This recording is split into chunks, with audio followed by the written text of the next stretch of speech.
Hello बच्चों, आप कैसे हो? उम्मीद है कि आप अच्छे होंगे।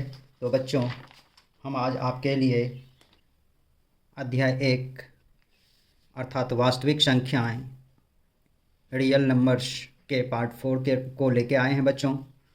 तो बच्चों, मैं आप लोगों को एक वक्तव्य कहने जा रहा हूँ, बताने जा रहा हूँ, जो कि आप लोग ज़रूर ध्यान रखिएगा, क्योंकि आप लोग अभी बच्चे हैं और बच्चों को समय का बहुत ही महत्व देनी चाहिए। तो बच्चों, मेरा कहना है कि जीवन का सबसे बड़ा गुरु वक्त होता है, क्योंकि जो वक्त सिखाता है वो कोई नहीं सिखा पाता है बच्चों। क्योंकि आप जब वक्त को अच्छा से पकड़ के चलेंगे तो आपको भी वक्त अच्छा बना देगा बच्चों। इसलिए कभी भी आप वक्त को ना भूलें।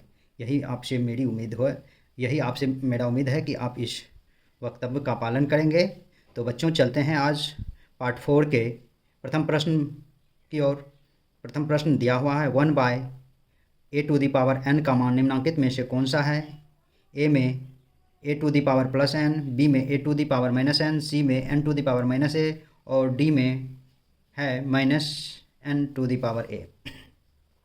बच्चों, प्रश्न है 1/a⁴n।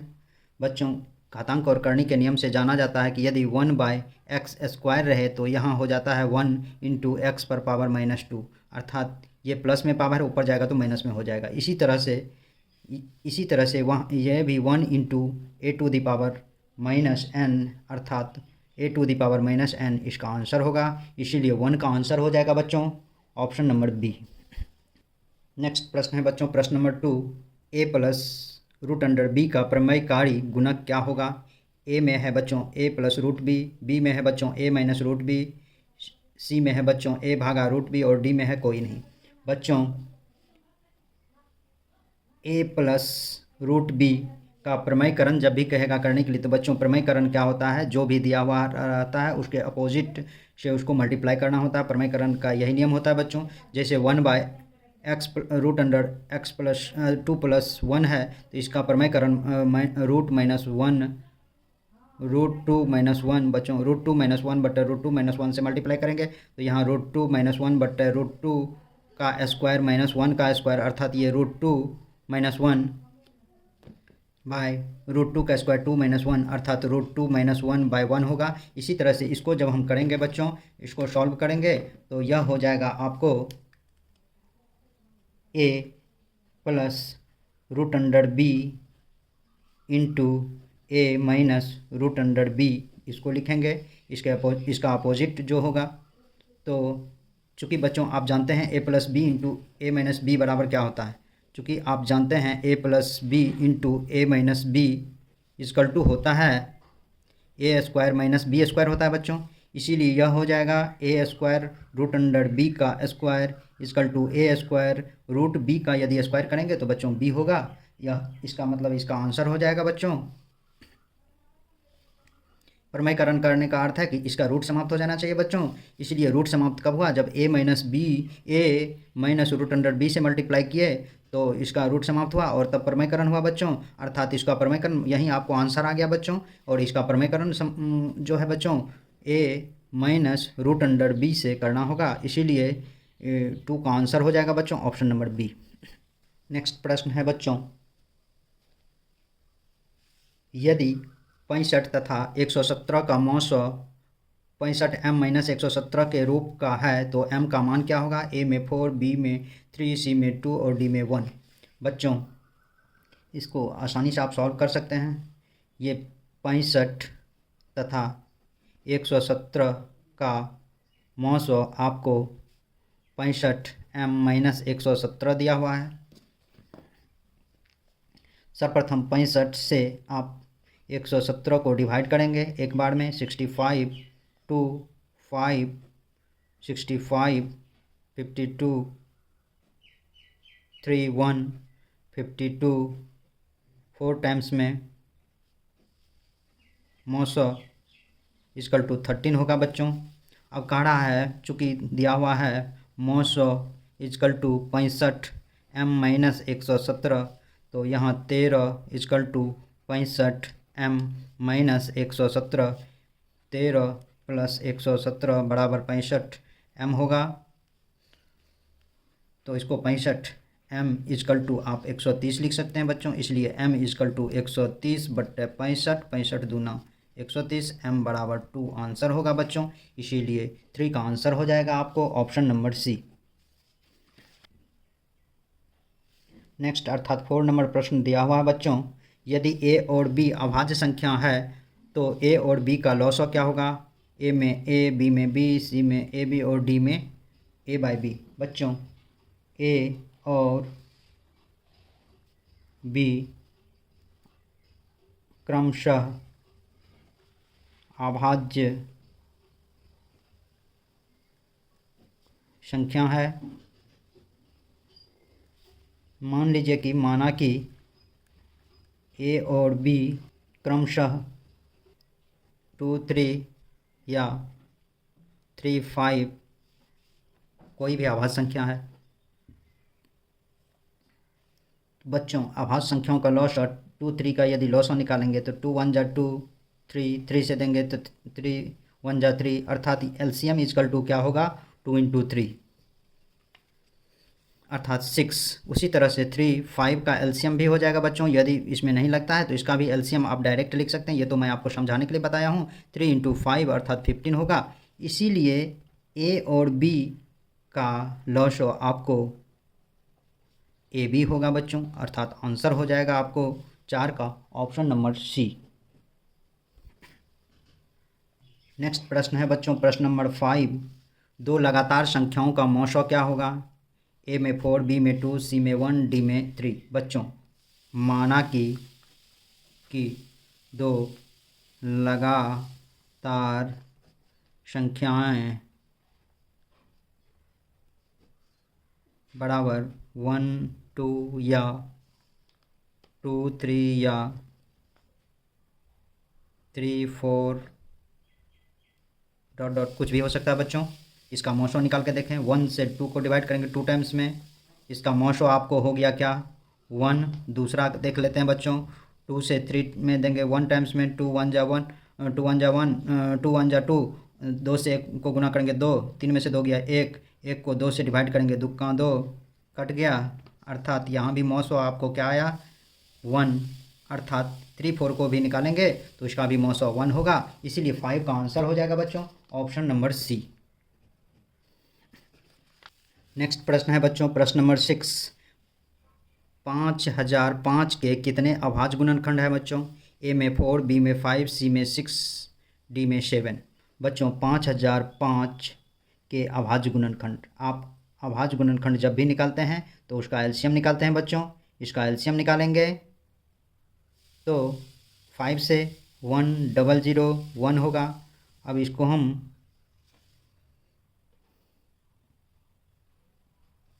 7 से लगाएंगे, 7 1 जा 7, 3 7 का 7, इसमें 3 बचा और ये 0 उतारेंगे, 7 चौके 28, 7 या 21। अब इसको 11 से डिवाइड करेंगे, 11 का 11, 11 या 33, अर्थात अभाज्य संख्या बराबर 5 गुना 7 गुना 11 गुना 13, 1 2 3 4। अभाज्य संख्या बराबर 4, अर्थात 6 का आंसर हो जाएगा बच्चों ऑप्शन नंबर ए।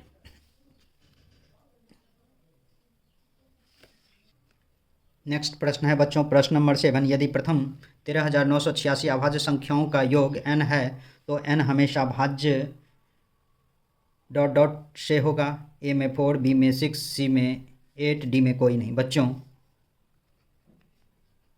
13,986 डिवाइडेड का एलसीएम निकालें, 6993 होगा, 3 2 जा 6, 3 3 1,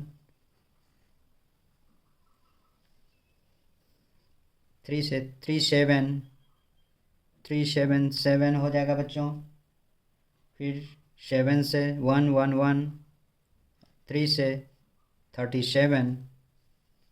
तो कहता है कि अभाज्य संख्याओं के योग, अभाज्य संख्या n है, n बराबर 2 into 3 into 3 into 7 into 3 into 37 सबों का n अभाज्य संख्याओं का योग कह रहा बच्चों। योग 2 + 3 + 3 + 7 + 3 + 37, 37 3 40, 7 47 3 50, 3 53 2 55, टोटल ये 55 हुआ बच्चों। 55 देखिए किससे डिवाइड है, ए से 55 डिवाइड नहीं होगा, अर्थात 4 से 55 डिवाइड नहीं होगा, 6 से 55 डिवाइड नहीं होगा, 8 से 55 डिवाइड नहीं होगा बच्चों। यहाँ यदि 5 11 रहता तो ये 55 डिवाइड होता, इसीलिए इस तीनों ऑप्शन में से किसी से भी 55 डिवाइड नहीं है, इसलिए इसका आंसर हो जाएगा बच्चों ऑप्शन नंबर डी। क्योंकि यह 55 जो डिवाइड होगा 55 विभाजित होगा 5 11 55 से बच्चों, यही 3 संख्याओं से ये 55 विभाजित होगा, इसीलिए इसका आंसर हो जाएगा ऑप्शन नंबर डी। नेक्स्ट प्रश्न है बच्चों प्रश्न नंबर 8। दो संख्याओं का गुणनफल 2166 है तो एवं उनका मौसौ 19 है, तो उनका लौसौ क्या होगा। ए में 114, बी में 57, सी में 38, डी में कोई नहीं। बच्चों आप जानते हैं दो संख्याओं का गुणनफल बराबर लौसौ गुना मौसौ होता है, अर्थात ये 2166 बराबर लौसौ गुना मौसौ के बदला में 19, और लौसौ में 19 से गुना है, इसलिए लौसौ बराबर 2166/19। 19 से यदि 2166 में बच्चों 19 से भाग देंगे तो 19 का 19 2, फिर 19 का 19 7, 19 चौके 76, अर्थात ये 114 बार में कटेगा, लौसौ बराबर 114 होगा बच्चों, इसीलिए 8 का आंसर हो जाएगा ऑप्शन नंबर ए। तो बच्चों 9 नंबर प्रश्न दिया हुआ है, उसी टाइप का प्रश्न है। दो संख्याओं का गुणनफल 8670 है तो उनका मौसौ 17 है, तो लौसौ क्या होगा बच्चों। यह सेम क्वेश्चन है, चलिए मैं इसको भी बना देता हूँ, वैसे आप लोग इसे समझ गए होंगे और इसे आसानी से आप लोग बना लेंगे। ए में दिया हुआ है बच्चों 85, बी में 102 और सी में 107 और डी में 510। बच्चों लौसौ गुना मौसौ बराबर दो संख्याओं का गुणनफल, तो लौसौ गुना 17, मौसौ 17 दिया हुआ है, और यह दो संख्याओं का गुणनफल, दो संख्या एक संख्या मान लीजिए जो भी हो, दूसरा जो दोनों को गुना करके यहाँ लिखा गया है, और यह संख्या है 8670, इसलिए लौसौ क्या होगा। लौसौ में जब 17 से गुना है बराबर के उस साइड जाएगा बच्चों, तो 8670/17 हो जाएगा। 17 से भाग देंगे, 17 × 5 = 85, एक यहाँ बचा और यहाँ 7 बचा, एक और 7 उतरेगा तो 17 होगा। 17 को 1 से भाग देंगे तो एक बार में लगेगा, ये 0 जो बचा यहाँ 0 उतर जाएगा, इसलिए लौसौ बराबर इसका क्या होगा बच्चों 510, अर्थात आपको 9 का आंसर हो जाएगा बच्चों ऑप्शन नंबर डी। आज का नेक्स्ट और लास्ट प्रश्न है बच्चों प्रश्न नंबर 10। यदि a बराबर 2³ × 3 × 5 और b बराबर 2⁴ × 5 × 7 है, तब उनका लौसौ ए बी क्या होगा। ए में 1680, बी में 1120, सी में 560 और डी में 40। बच्चों a बराबर आपको 2³ × 3 × 5, b बराबर 2 पर पावर 4 × 5 × 7, इसमें लौसौ कह रहा है निकालने ए बी का जब लौसौ निकालेंगे तो बच्चों लौसौ में ये और ये सेम है बेस, लेकिन सेम बेस में सबसे बड़ा पावर वाला संख्या उसका लौसौ हो जाता है बच्चों। तो 2 पर पावर 4 सबसे बड़ा है, अब 2 पर पावर 4 में ही 2 पर पावर 3 भी आ गया, इसलिए इसका लौसौ 2 पर पावर 4 हो गया बच्चों। बाद बाकी 3 है तो ये 3 लिख देंगे, 5 है तो बच्चों 5 लिख देंगे, अब इसमें 7 भी है एक तो 7 भी लिख देंगे, जो भी संख्या रहेगा अलग अलग संख्या सबको लिख देंगे। 2 पर पावर 4 का अर्थ होता है 2 दूना 4, 4 दूना 8, 8 दूना 16, ये 16 हो गया बच्चों, × 3 × 5 × 7। बच्चों आसान मल्टीप्लिकेशन कीजिएगा, 16 को 5 से मल्टीप्लाई कीजिएगा क्योंकि ये आपको मल्टीप्लाई करने में आसानी होगा। 16 × 5 = 80 होता है, आप जानते हैं पहाड़ा से। 80 को 8 को 3 से गुना कीजिएगा 240 हो गया बच्चों। तो देखिए यहाँ तक आप बिना कलम उठाए ही गुना कर दिए। मान लीजिए कि अब नहीं हो रहा आपको यहाँ से यहाँ मल्टीप्लाई, तब आप इसको क्या करेंगे 7 से मल्टीप्लाई करेंगे। 0 7 चौके 28, 7 दूना 14, 2 16, अर्थात 1680 आंसर होगा बच्चों, अर्थात 10 का आंसर आपको ऑप्शन नंबर ए होगा बच्चों। तो बच्चों आज के वीडियो में बस इतना ही। मेरे यूट्यूब चैनल पर बने रहने के लिए आप लोगों को धन्यवाद, तथा ऐसे वीडियो को देखने के लिए हमारे चैनल को ज़रूर से ज़रूर सब्सक्राइब करें बच्चों, तथा अपने जीवन को संवारने के लिए समय के मूल्य को ज़रूर परखें बच्चों। और मैं जो कोटेशन बताया हूँ उस कोटेशन को आप ज़रूर से ज़रूर ध्यान रखें। तो बच्चों बहुत बहुत धन्यवाद।